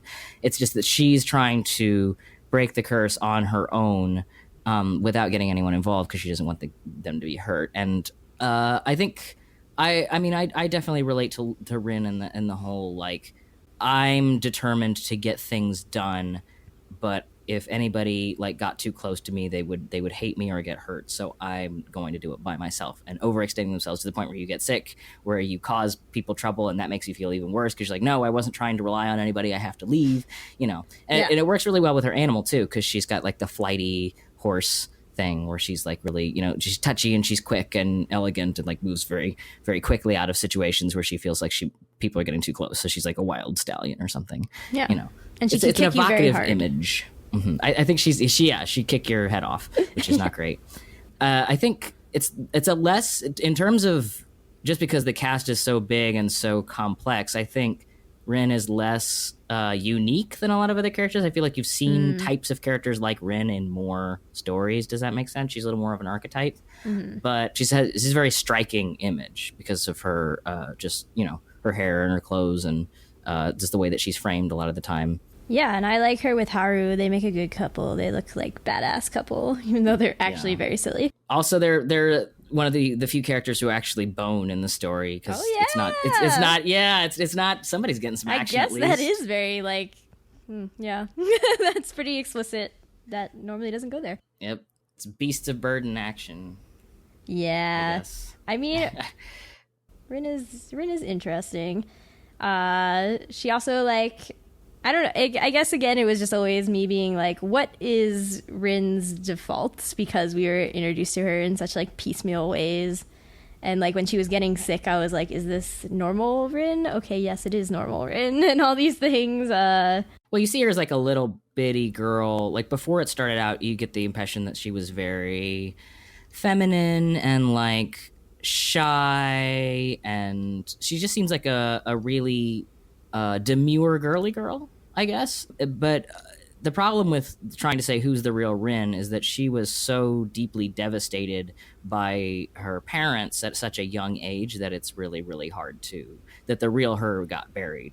It's going to take her a long time to find the real her, and we certainly don't get to it in this portion of the volume, because who she is right now, she's fully in, I cannot trust anybody, or if there is somebody who is nice enough to trust me, that means they're going to get taken advantage of. Like people like Haru and Tohru and stuff like that, she's like, well, I'm too much of a danger to be around someone who's that kind. And she also resents them because she didn't have that kindness in her life. And I think that's also very relatable, is when you see people who are like really blissfully happy and open with everybody and just kind of do what they want freely. You get, if your childhood was not like that, or if you're damaged enough that you don't feel you can be that way, you get bitter, I think. And there's definitely, that's true of Rin, because she says to Hiro, who is one of the most, maybe perhaps the most normally raised and healthily raised Zodiac kid is Hiro.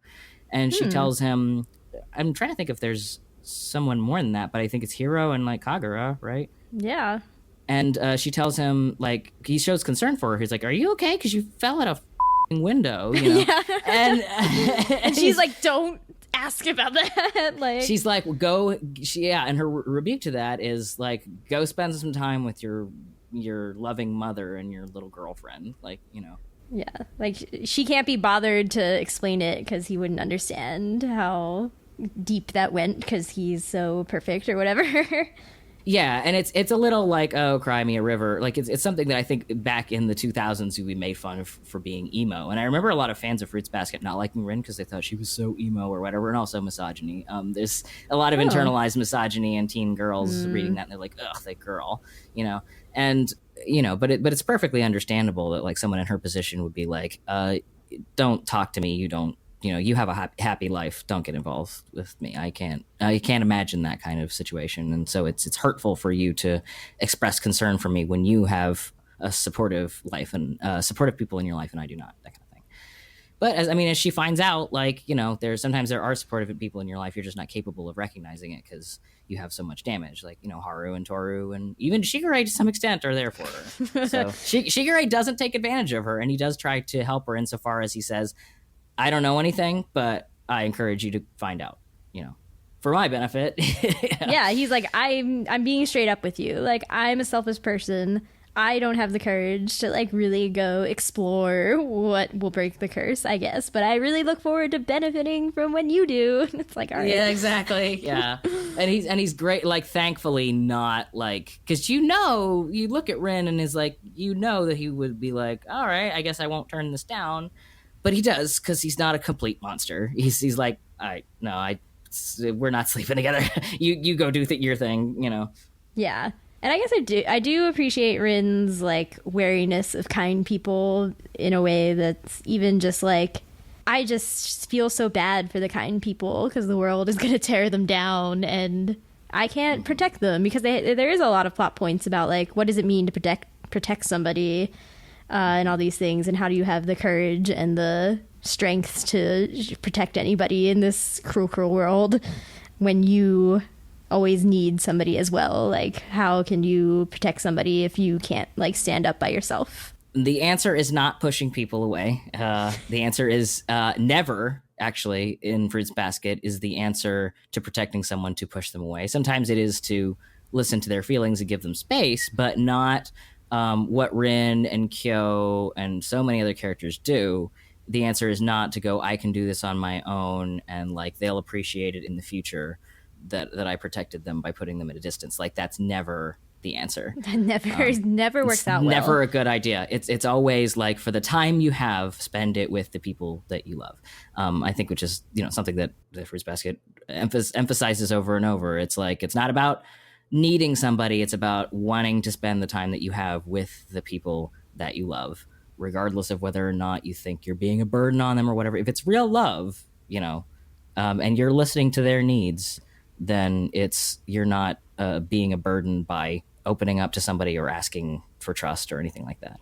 But the Sohmas, of course, think that way because they've been taught that everyone hates them and the world will never accept them. So yeah, once like coming back from the dark place of your existence as a human is a burden is always a deep struggle. Definitely, yeah. And then I guess before just touching on any side characters that we may or may not have mentioned so far, the last theme was about the particular struggle of being a mother, because I think there's a lot about just parenthood in this being terrible. Like, there are a bunch of terrible dads. There's some good dads. Cosmo's a good dad. Katsuya's a good dad. People with K names are good dads. That's the common denominator. That's the common denominator here. Yeah. But I think there's a particular struggle.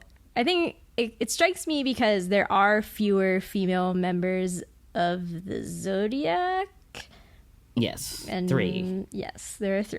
And, just Toru's mom talking about how she's like, bearing your child is fine, Katsuya. Like, I kind of want to do that, but also just like the thought of bringing a child into this world is so scary, and maybe they'll say terrible things to me like I said a terrible thing to my mom. That was the most powerful thing to me. It was actually definitely Toru's mom not only being like, she knows that her mom was terrible to her, but then she's like, I still said this really awful thing to my mom, and wow, I can't take that back. And like, of course she wouldn't respond well to that. Like, I said the worst thing possible to her as a mother. She deserved it. That was Kyoko's. Kyoko's You're being mom, insubordinate, Jacob.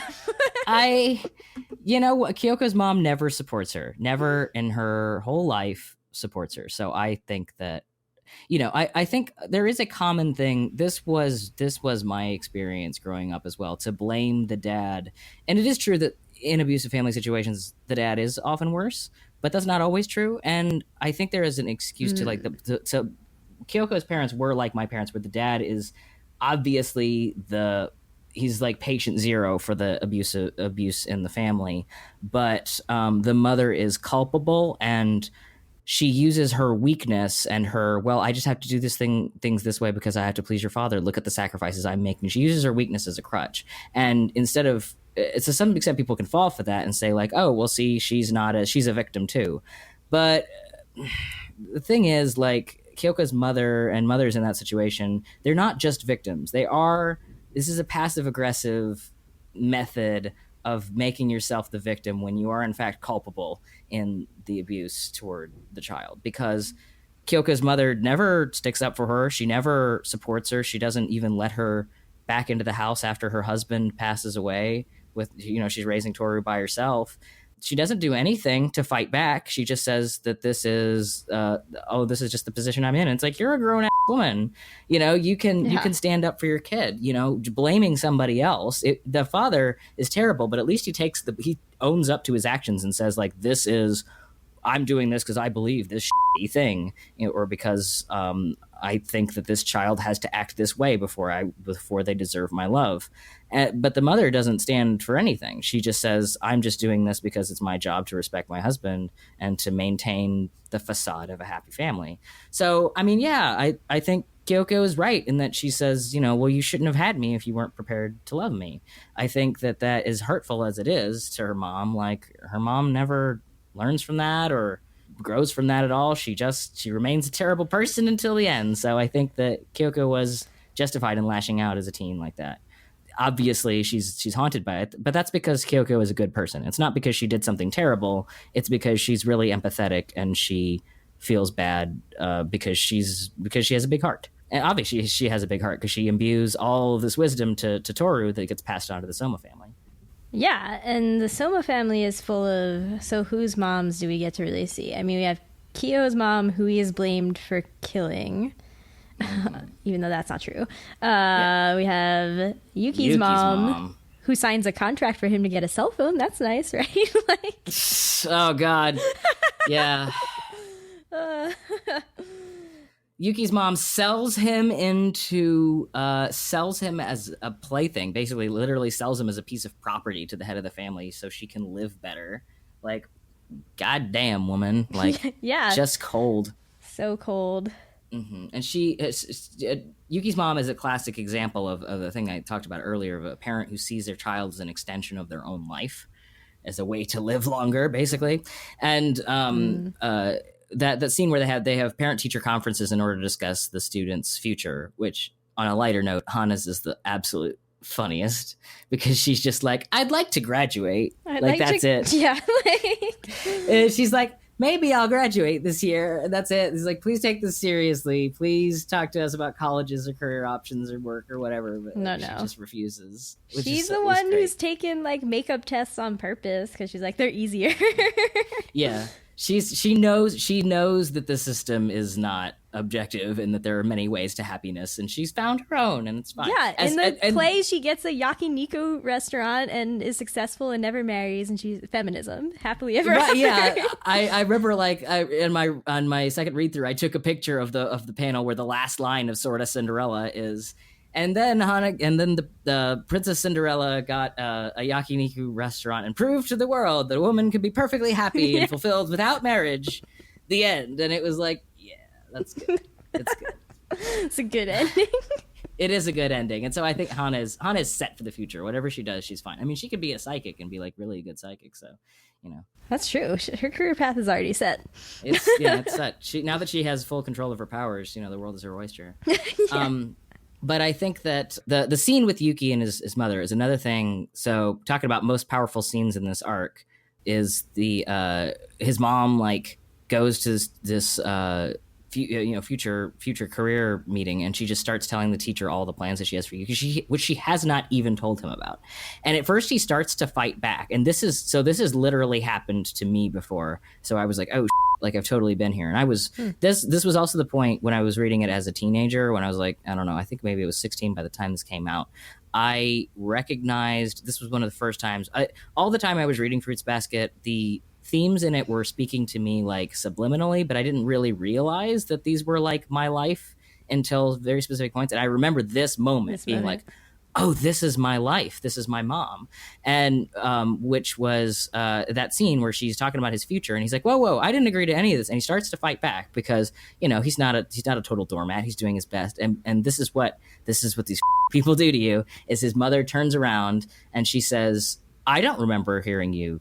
I don't remember ever saying you ever saying that you were unhappy. She gaslights him basically when he and Yuki's brain just shuts down because he was like, it took, from his perspective, he's like, it took all the effort I had in the pit of my stomach to object to stuff and to tell you, like, to beg, like when he was a little kid and he was trying to go home and not live with Akito anymore. He like begged her, like, please take me home. And she was just like patted him on the head and says like, okay, just you're a little sad, but you'll get over it. And then so as an adult, or not as an adult, but here he is, 17 and filling out this career future thing with his mother. And she's like, you didn't tell me that you didn't want this. And he's like, I did. Like, he just shuts. That's her way of winning the argument. By gaslighting him, she forces him to like painfully go through, is it my fault? Did I not assert enough that this isn't what I wanted? And of course it's all completely false. Like, if she was a caring mother at all, she would know. He wouldn't have been so afraid to like say what he wanted to her, and she would have like remembered it and listened. But instead it was a situation where he like voiced what he wanted in like the most meek way possible because it was very difficult for him to do, and then she just denies that he ever said it. And so he encounters the same thing as Kisa, where he's just like, well, obviously my words have no impact, so I just like forget how to talk. And he falls behind in this moment, and so his mother is continuing to discuss all this career stuff and like starting to set it out for him and just completely bulldozing him, and he can't even speak anymore. And it was like, oh shit. And I remember reading that like, oh, that's me, because I felt like such a strong-willed, like passionate, convicted person who would fight back and speak my mind and stuff like that. But there would be moments if I got gaslit that badly where it was just like, oh, I forgot, I don't even remember what words to use anymore to combat what's happening. So he just starts to shut down. So I remember that panel will probably always be burned into my brain, where he's sort of buckled over a little bit, and the text on the page just says, my words are dead, they're dying, and I can't get them out of my body before they die. And it was like, oh yeah, I've been there. But on the plus side, to get us out of this dark pit, Ayame side, okay, Ayame thrusts open the door. Oh yes, Ayame and his mother screams like a banshee, like she's seeing a ghost, of this child that she couldn't control, stepping in to give his brother freedom, So it was great. Ayame steps in and says, Yuki's going to decide his own future. Just why don't you talk to the teacher? While his mother shrieks and says, what are you doing here? She's completely shut down. And so now she has no power in the conversation anymore. And so it was like, yay, Ayame did the good thing and yay, Ayame saved his brother, rescued his brother when he hadn't in the past, Good stuff. It is good stuff. I forgot about that scene because it was one of the earlier ones. But yeah, we also had Shigure being Tohru's parent. Yeah, I don't know how I feel about that. So I mean, like, that's a whole different thing. It's not super important, but Hattori's next love interest is Tohru's teacher, and she once dated Shigure, and so there's a vibe there, a very uncomfortable vibe where they're discussing her future, and it's clearly not about Tohru at all. It's just about the bitterness between them. It's very funny, but Tohru lets that happen because she's Tohru. She lets it happen. There's like, I think the Tokyo Pop translation is like, there's a cold breeze blowing, and in the Yen Press version, I laughed. Yeah. I believe the translation is, I sense diamond dust, which I don't what know what does that means. I don't know what that means, but it does sound like a deadly, like, imagine a sandstorm of diamond dust between two people, and it does seem like that's an intense tension. I think they gave a translation note at the end of it, and I was like, I still don't know what this means. Right, yeah. What? Whatever, that's cool. But yeah, I see, it was actually, maybe Yuki asking his mom for a cell phone is actually really powerful because it has to do with words, you know? Is. He actually... Not just in the act of, like, she acquiesces to it and is, like, flustered that he has, willpower as a child. Yeah, how dare you have a will of your own. But just, like, the act of an actual cell phone where he's like, I'm going to communicate with people so that they're not ridiculous and call me over an intercom. Like, I'm going to text and we're going to chat on the phone. I'm going to have friends. And Manabe is going to have my number and stuff. After he had a whole interaction with her where he was like, words are dead to me. It's really powerful.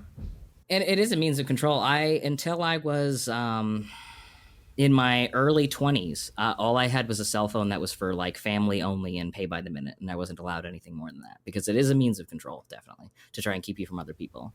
So by you saying sign this freaking cell phone contract so I can get into touch with other people, like it's definitely a moment of agency for him that's very powerful. Yay, Yuki! Welcome to the 2000s. Welcome to the 2000s with your flip phones. And what's funny is that wouldn't be dated for a while because Japan held on to the flip phone much longer than America in terms of switching over. Yeah. Some people still have them instead of smartphones. Yeah, well, they had better flip phones than us. They did. It was easier to text is the thing. So. Yeah. Who else's mommy do we have up in here? Whose mommies? So many mommies. It's the problem. Hero's mom gets knocked up. Oh, yeah. But she's like a good babby. mommy, right? Because, yeah, he's the best one off, and they know that one can't be possessed by a member of the Zodiac, so I guess that's fine. We have Momiji's mommy, who forgets him. Right. She doesn't appear again, I don't think, until maybe the end of the story.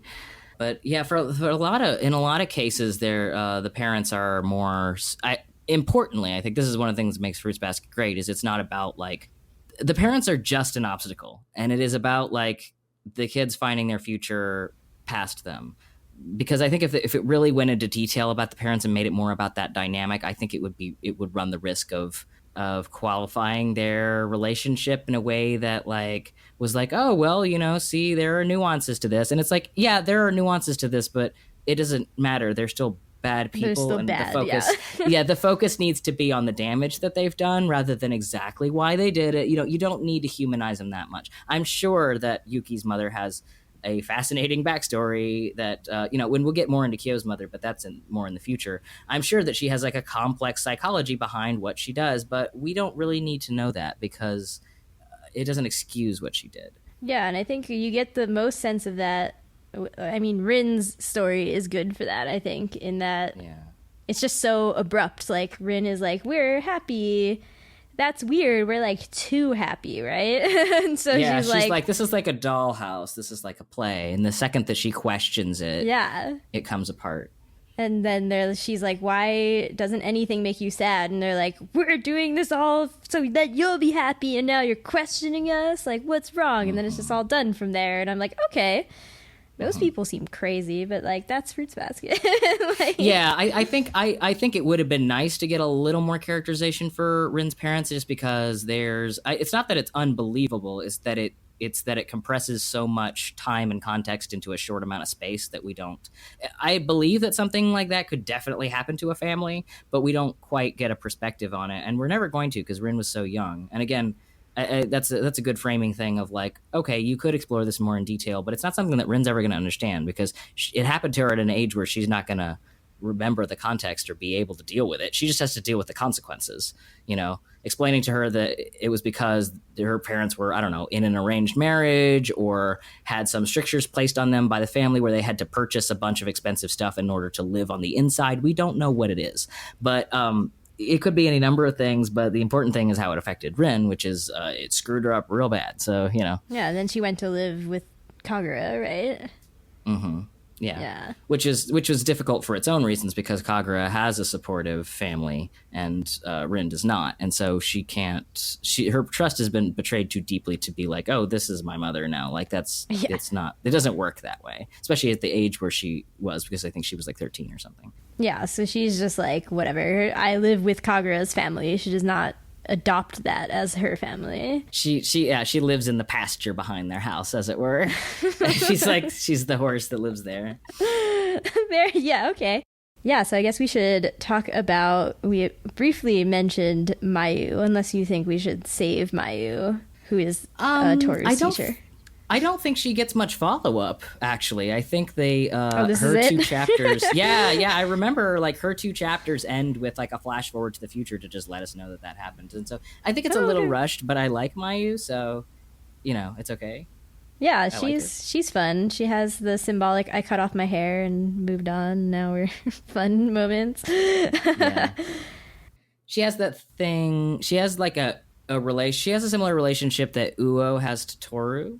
where she's like a little more jaded, and she's not like, she doesn't have that like classic like, oh, this person is like if you're, if you're a straight guy and looking for a girlfriend or whatever, she doesn't have like this, classic feminine, loving, caring, good cook sort of thing. She's tall and brash and kind of rude and a little mask, I think. And that that's she's self-conscious about all of that. But she has the hots for Hattori, and she feels really bad about that because she loves her friend Kana so much.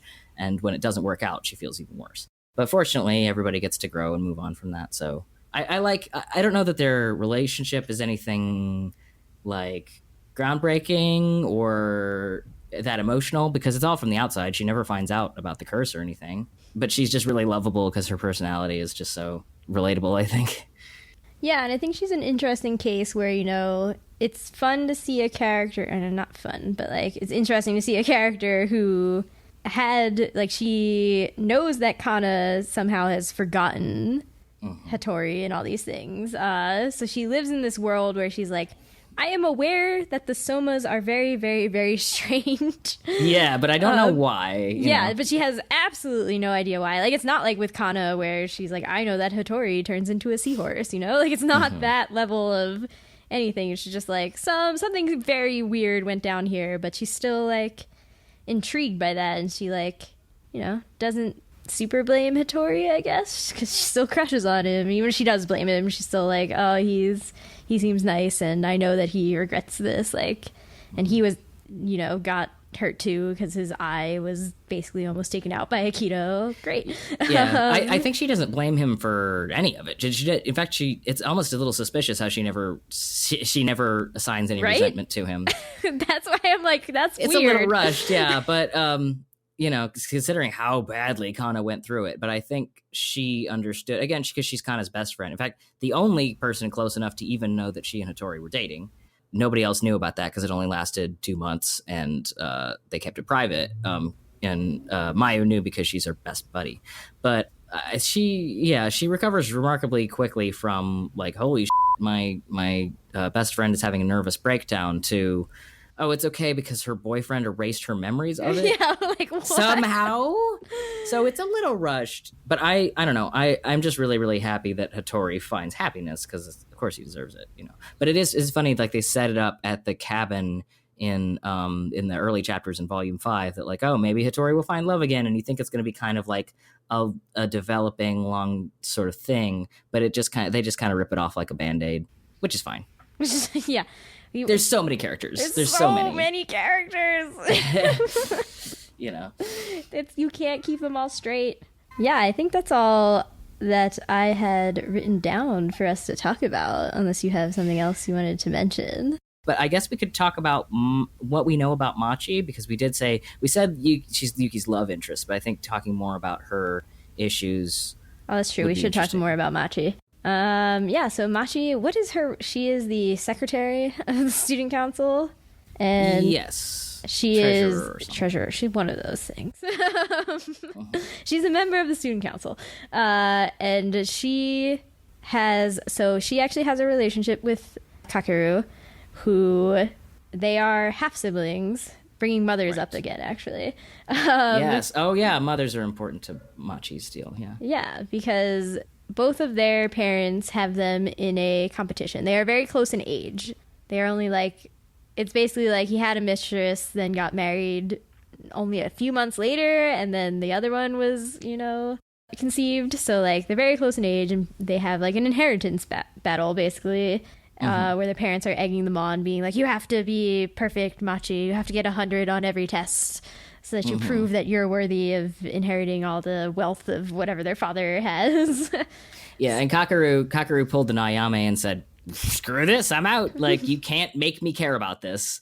And so he's fine being the black sheep of his family, because he doesn't have literally a curse. So he's whatever hardship comes his way through this, like, he's taken care of. But Machi is not free of that expectation yet.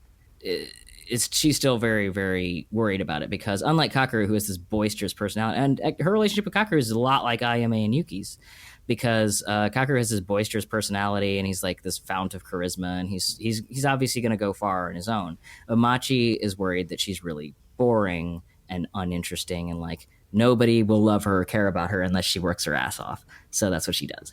And then she flips out sometimes. We are introduced to a student council room that has been upturned and kind of like destroyed mildly as our first introduction. And yeah, Kagura comes out and is like, it's okay, I'll take care of it. And it's always interesting to me that Kagura says that, because I'm like, you know, it's a way to establish that they have a relationship, but I'm like, Kagura doesn't understand what's going on with her still, so it's kind of like, he's just like, I don't know, I sit around and we talk maybe a little bit and we just clean up papers and stuff, but he doesn't like get it really.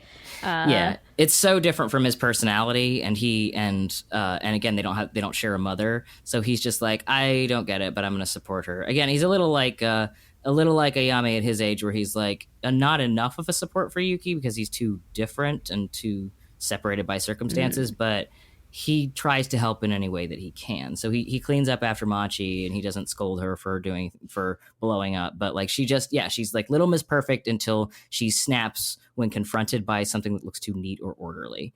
And then they eventually they show her house, and it's the Sea of Decay. It's the Sea of Decay, man, yes. So I worry about Yuki and Machi ever moving in together, because both of them do not clean at all. Like, they're both filthy. You haven't read Fruits Basket and Another yet, have you? Oh, no, I haven't. So that's going to be a something, I'm sure. But yeah, so they reveal that, like, even though Machi is like immaculate and neat and perfect in all aspects of her life, that her home, her room, but she lives by herself. She doesn't live with her mother, because that's a thing in Japan. High schoolers live by themselves sometimes. And she wanted to, because she doesn't like her mother. And for obvious reasons. Her house is just filthy. And yeah, she just has conversations with her mother. She's like, well, it's a 95. It's not really the best you could be doing. And, you're not making connections with people because you're so boring. You should acquire a personality, And it's like, ugh. And that's what prevents her from, of course, acquiring a personality. She's like, I just feel so empty. And they like ask her basic questions like, where do you want to go, Machi? Like, they're all meeting up just for fun or whatever after student council. They're like, let's go to this restaurant. And she's like, I'm not going. And Yuki's like, well, where do you want to go? She's like, what? I don't, like, she doesn't understand the question. Yeah. But they ask, like, what's your favorite color? And she's like, I don't know. Like, and it's not because she's actually boring, but it's because she's been told that she's boring and pushed into a circumstance where it's like, just do these rudimentary, like, do these tests over and over, do these chores over and over, where she hasn't been allowed to explore herself. And she, I think, is afraid that if she ever questioned what she likes or whatever, that other people would laugh at her, that they would reject her. It's the same issues that Yuki has, really. And that's, I think, why they relate, is because they're on a similar level where they're dealing with a lot of the same issues. Yeah, you get the feeling that, because in the end they joke about how she likes red. Like, Yuki gave her a leaf because they went on a class trip, as you do in Japan, to Kyoto, I guess during fall. And then he brought back a leaf that I guess was red. And they're like, oh, Machi also wears a red ribbon, so her favorite color must be red. But I guess she didn't say that because, like, Yuki had to be the default red under Super Sentai things, I guess. Red Ranger. Well, as Kagura points out, he's really more of a Pink Ranger, but we'll say red because he's the leader. Yeah, exactly. So she's like, well, I can't take this sort of deal. So it's very clear that it's like, oh, if I say what I like, then yeah, like, people will refute me in some way for some reason. So better to just be quiet and live in the Sea of Decay.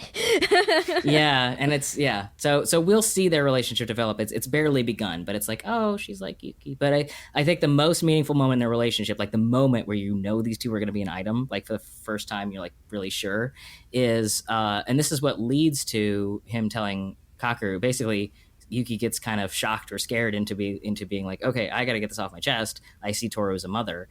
And the thing that causes this is he accidentally gets locked in the supply room and the student council room. And he gets locked in there, and there's black paint in there. And he starts to have a panic attack because he was locked in a black room for most of his life. And not just like a coincidentally black room, but a room that Akito it was a normal room. He purposefully painted it black in order to terrorize Yuki, so that he really would feel like there was no way out or no light, no escape from. And so he starts to have a panic attack when he sees the black paint in the supply room. And everybody else is joking about it. Like Kagura, he's a Yame-like, where he just thinks this is funny. And he's like, I'll find the key. It's funny. But Yuki's kind of quiet. And Machi, I think, senses, because they're so similar, senses that maybe he's not okay. And she just grabs the chair and breaks the door down. Yeah. And it was like, oh, okay. Oh, yeah.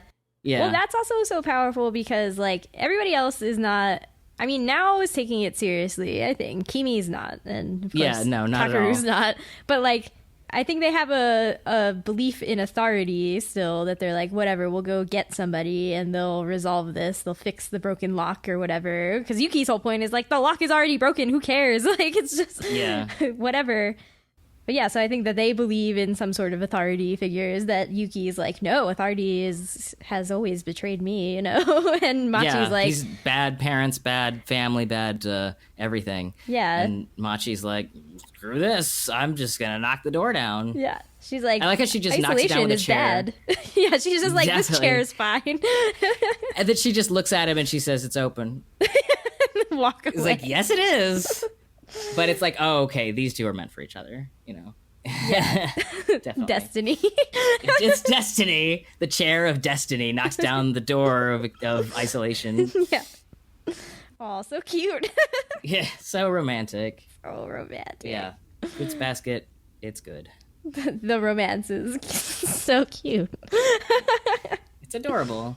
But yeah, we'll definitely learn more about her in the future. But it is really remarkable how, like, all of these characters, you could say there's commonalities between them because it's like, oh, this person's like parallel, this person, this person, this person. But they all do feel like individuals, and none of their issues. For as alike as you can say that Yuki and Machi are, there are significant differences. Like Machi feels that she's empty, while Yuki feels like there's all these expectations put on him that don't match what he can deliver, which is a little different. Like, it's like, Yuki's like, oh, you're perfect, Yuki, so long as you just stay like this perfect glass doll on a shelf. And whereas Machi is like, oh, you're nothing, you have to make yourself into something. But they both ended up having the same psychological impact on them, so that's what they kind of come together on. Yeah, I still think that manifests differently in their personalities. Like, Machi is just very direct with her words, whereas Yuki's like, I have to, like, say a lot of words, but they're not really the things that I mean necessarily all the time. Like, I'm playing nice with everybody because I want them to like me. And Machi's just like, whatever, Yuki's not a prince. I don't care that you all think he is. Like, yeah, Yuki has like hollow charisma, and Machi has like zero charisma, but she gets to the point. She doesn't have time for bullshit. Yeah. So I look forward to seeing more actual romance with them. Definitely. Well, there's going to be a ton of romance in that last third. Oh, some of it, we're going to have the most epic shipping corner then, Jacob.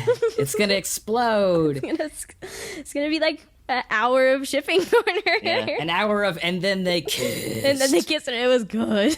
Yeah, pretty much.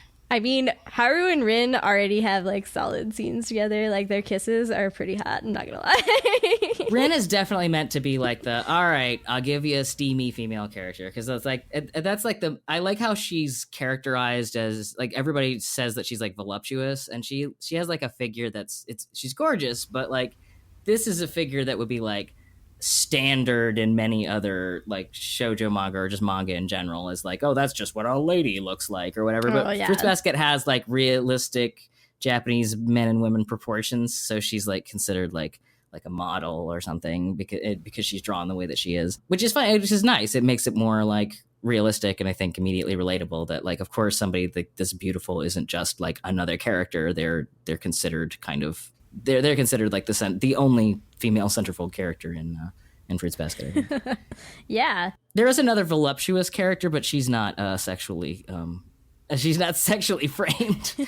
We'll get to her next time. We haven't met her yet, but she's a mess. Talk about bad moms. Bad moms will come back next time too. All right. Well, I guess we'll end it there then. Yeah. Well, you have any closing thoughts on what all the stuff that we reached in these volumes? No, I definitely, each volume I'd be like, I think it actually made me depressed yesterday. I'm not gonna lie. No, it's hard to read. I was shocked how hard it was to read still, and I've read it many times, but I know, no, yeah. Like yesterday, we had been planning to go to like a party in the afternoon, and it was both like a combination of I still have a little too much Fruits Basket to read for that to be comfortable, but also just like I'm emotionally devastated right now. I don't want to hang out with humans. Like, I need to be in the sensory deprivation chamber. Yeah, and like process I'm these feelings. taking a nap. Like I'm too sad to function. And we are recommending this manga to people, right? Yes, Read no, this, it's a get great sad. manga, but like be prepared. That's all I'm saying. Like don't prepare. Don't read it before you're supposed to go to a club. Like that's not the mood. Nope, that's not the mood. We'll just have to look forward to the third act to be like, the fun will come out tomorrow. Yeah, like You gotta hang on till the third arc. yeah, till the very end of the third arc too. 'Cause it's Yeah, no, it's gonna get it gets better, but first it has to get worse. Yes, as things do. That's just No, like I think life. yeah. I think also Fruits Basket having so many characters is both like kind of a detriment, but also like great because you will find some character in there who you will love to death. Yes, you'll fall in love with somebody or 20. Yeah, or all of them. Maybe I mean, all of them. Once you're like, I don't know about that, but yeah. Right. Yeah. So everybody read more Fruits Basket. Reread Fruits Basket for this podcast. This is my final thought.